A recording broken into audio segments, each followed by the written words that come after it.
ফরিদপুর 4 আসন থেকে নির্বাচিত মাননীয় সংসদ সদস্য মোহাম্মদ শহীদুল ইসলাম, আপনার সময় 6 মিনিট। মোহাম্মদ শহীদুল ইসলাম। আউযু বিল্লাহি মিনাশ শাইতানির রাজিম। বিসমিল্লাহির রহমানির রহিম।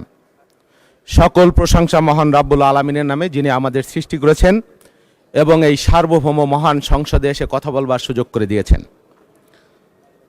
মাননীয় স্পিকার, প্রথমে আপনাকে কৃতজ্ঞতা জানাই যে আজকে আমি একজন নতুন পার্লামেন্টারিয়ান হিসেবে প্রথমবারের মতো এই সংসদে, মহান সংসদে কথা বলবার সুযোগ পেয়েছি বা আপনি দিয়েছেন।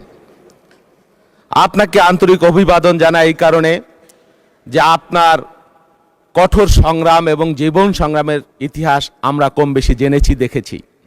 80-র দশকের শেষ দিকে শহীদ রাষ্ট্রপতি জিয়াউর রহমানের বিস্ময়কর জাতীয়তাবাদ এবং দেশনেত্রী বেগম খালেদা জিয়ার অবিস্মরণীয় নেতৃত্বের প্রতি আস্থাশীল হয়ে ঝাঁকে ঝাঁকে তরুণ, যুবক, ছাত্ররা জাতীয়তাবাদী ছাত্র দলের পতাকা দলে সামিল হয়েছিল। আপনিও সেই কাফেলার একজন এবং আজকের এই সংসদে আমি অনেককেই দেখছি যে সেই কাফেলা থেকে উঠে আসা নেতৃত্ব এই সংসদ, মহান সংসদকে মহিমান্বিত করছেন। মাননীয় স্পিকার, আপনার বিশ্ববিদ্যালয় জীবনে আপনি আমাদের সহপাঠী, সতীর্থ এবং সহযোদ্ধা ছিলেন। আপনি নেতৃত্বের গুণাবলীতে, আপনার একাডেমিক জীবনে এবং আপনার পেশাগত জীবনে সর্বক্ষেত্রে আপনি সাফল্যের ভূমিকা রেখেছেন এবং সে কারণে আজকের মাননীয় সংসদ নেতা এবং এই মহান সংসদ আপনাকে ডেপুটি স্পিকারের দায়িত্ব দিয়েছে। এই কারণে আমি এই মহান সংসদকে আন্তরিক ধন্যবাদ এবং কৃতজ্ঞতা জানাই। মাননীয় সদস্য, রাষ্ট্রপতির ভাষণের উপর আলোচনা করে মাননীয় স্পিকার, আমি ফরিদপুর 4 আসনের নির্বাচিত সংসদ সদস্য। 3টি উপজেলা, 25টি ইউনিয়ন এবং 1টি পৌরসভা নিয়ে এই নির্বাচনী আসনটি গঠিত।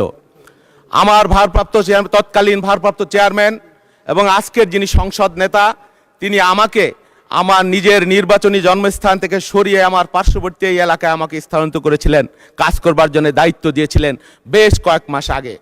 আমি তখন খুব মন খারাপ করলেও পরবর্তীতে আমি চিন্তা করে দেখেছি এবং আমি ভেবেছি যে তার তৎকালীন সিদ্ধান্তটা অত্যন্ত দূরদর্শী এবং সময়োপযোগী ছিল।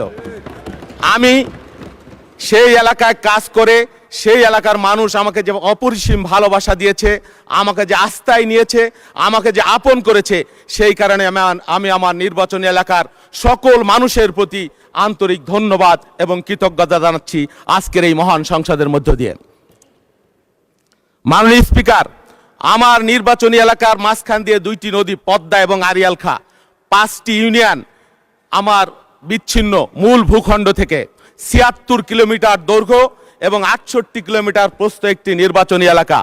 অনেক গ্রামীণ অবকাঠামো, বিগত সরকারের অনেক ছেলে ভুলানো গল্প, উন্নয়নের জোয়ার এবং উন্নয়নের দুধ মধুর যে গল্প আমরা শুনেছি, কিন্তু গ্রাম বাংলার প্রকৃত চিত্র যদি আপনি দেখেন তাহলে নিশ্চয়ই আপনি অবাক হবেন যে উন্নয়নের নামে এখানে যা হয়েছে তা শুধুমাত্র ছেলে ভুলানো গল্প ছাড়া আর কিছুই নয়। গ্রামীণ জনপদের অবস্থা খুবই খারাপ। আমার সবচাইতে বড় উপজেলা ভাঙ্গা উপজেলা, এই উপজেলা 12টি ইউনিয়ন নিয়ে গঠিত, মাত্র 50 শয্যার একটি হাসপাতাল। অনেকেই হাসপাতালের কথা বলেছেন। 2003 সালে 30 শয্যা থেকে দেশনেত্রী বেগম খালেদা জিয়া 50 শয্যায় উন্নীত করেছিলেন। আমার এলাকার মানুষের দাবি, প্রত্যেক দিন এই হাসপাতালের বারান্দায়, করিডোরে 100-150 রোগী থাকে। এলাকার মানুষের দাবি, প্রতিদিন আউটডোরে 1000-এর উপর মানুষ সেবা নিয়ে থাকে। আমার এলাকার মানুষের দাবি, এই এলাকার হাসপাতালটি 50 শয্যা থেকে অবশ্যই 100 শয্যায় উন্নীত করবার প্রয়োজন রয়েছে। আমার এলাকায় 2টি বিভাগের 21টি জেলার প্রবেশদ্বার, ভৌগোলিকভাবে অত্যন্ত গুরুত্বপূর্ণ রাজনৈতিক অঞ্চল। সেই জন্যে আমার এলাকা দিয়ে হাইওয়ে চলে গেছে, বরিশাল ফরিদপুর যে হাইওয়ে, খুলনা হাইওয়ে, প্রতিনিয়ত সড়ক দুর্ঘটনায় এখানে বেঘরে মানুষ মারা যাচ্ছে। আমার এলাকার মানুষের দাবি, সেখানে একটি আধুনিক ট্রমা সেন্টার, তাদের প্রাণের দাবি। তাহলে তাৎক্ষণিক চিকিৎসা পেলে অনেক মানুষের জীবন রক্ষা হতে পারে।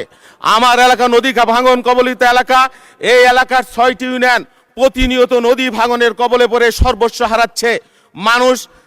সেই জন্যে আমার এলাকার মানুষের, এই সহায় সম্বলহীন মানুষের জন্য আমি দাবি করি পানি সম্পদ মন্ত্রণালয়ের অধীনে স্থায়ীভাবে যাতে নদীর বাঁধ তৈরি করা যায় এবং মানুষকে যাতে রক্ষা করা যায়। মাননীয় স্পিকার, আমাদের বিরোধী দলীয় বন্ধু গতকাল সংসদে একজন বক্তব্য রেখেছেন। আজকে একজন বক্তব্য রেখেছেন জুলাই সনদ নিয়ে। আমাদের বক্তব্য জুলাই সনদ নিয়ে স্পষ্ট। আমরা নির্বাচনের আগেও যা বলেছি, এখনো তাই বলছি যে আমরা জুলাই সনদে স্বাক্ষর করেছি সমস্ত রাজনৈতিক দল জাতিকে সামনে রেখে। আমরা জুলাই সংবিধান আদেশে আমরা স্বাক্ষর করি নাই। আমাদের দায়বদ্ধতা জুলাই সনদের প্রতি, এবং এই জুলাই সনদ আমাদের সকলের প্রাণের দাবি, বাংলাদেশের মানুষের দাবি। এই বিষয়ে জাতীয় ঐক্যমত্য হয়েছিল। কিন্তু জুলাই সনদের নামে আপনি সংবিধান সংস্কার আদেশ চাপিয়ে দিতে চাইলে সেটা আমরা মানতে রাজি নই, মানতে চাই না। আর সেটা যদিও করতে চায়, আপনারা সংবিধান মানবেন না, আইন মানবেন না, সরকার মানবেন না, সেটা আগের আমলে হলেও হতে পারে। কিন্তু এখন একটা গণতান্ত্রিক সংসদ হয়েছে, গণমানুষের নির্বাচনের মাধ্যমে হয়েছে। আপনারা নির্বাচিত হয়েছেন, আমরা নির্বাচিত হয়েছি। এই সংসদ সার্বভৌম ক্ষমতার অধিকারী। সুতরাং এই সংসদের সংস্কার আপনিও চান, আমিও চাই। এই সংসদের মাধ্যমে সংস্কার হলে এই সংসদের মাধ্যমে হোক, সেটাই গণমানুষের প্রত্যাশা, আমাদের প্রত্যাশা। মাননীয় স্পিকার, বারবার বলা হয়েছে, নির্বাচনের আগেও বলা হয়েছে আমরা সংস্কার বিরোধী। আমরা সংস্কার চাই না, আমরা জুলাই বিরোধী। ধন্যবাদ মাননীয় সদস্য। এই পর্যায়ে আলোচনায় অংশগ্রহণ করবেন সিলেট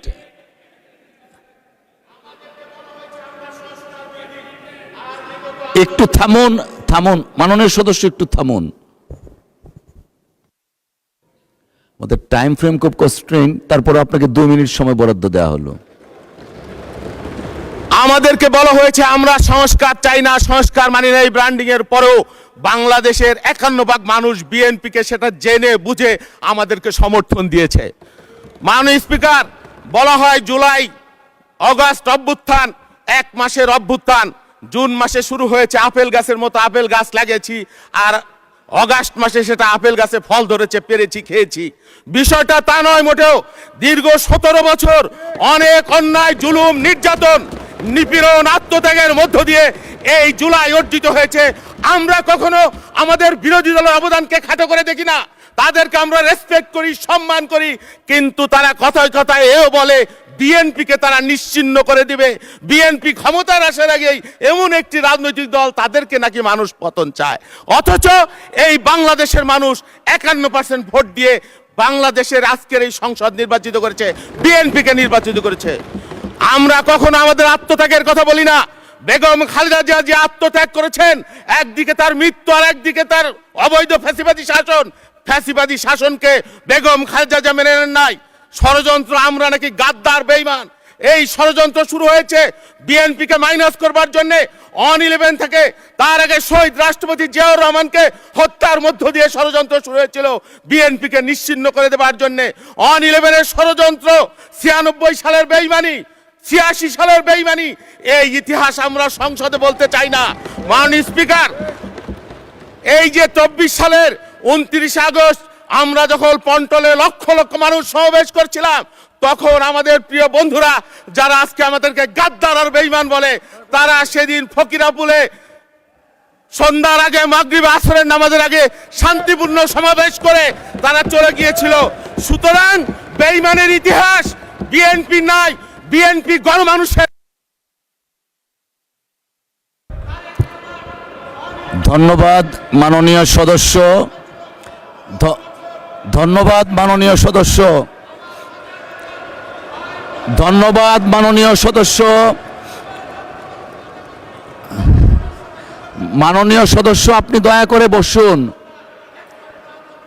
ধন্যবাদ মাননীয় সদস্য, আপনি দয়া করে বসুন। মাননীয় সদস্য, মাননীয় সদস্য, আপনি দয়া করে বসুন।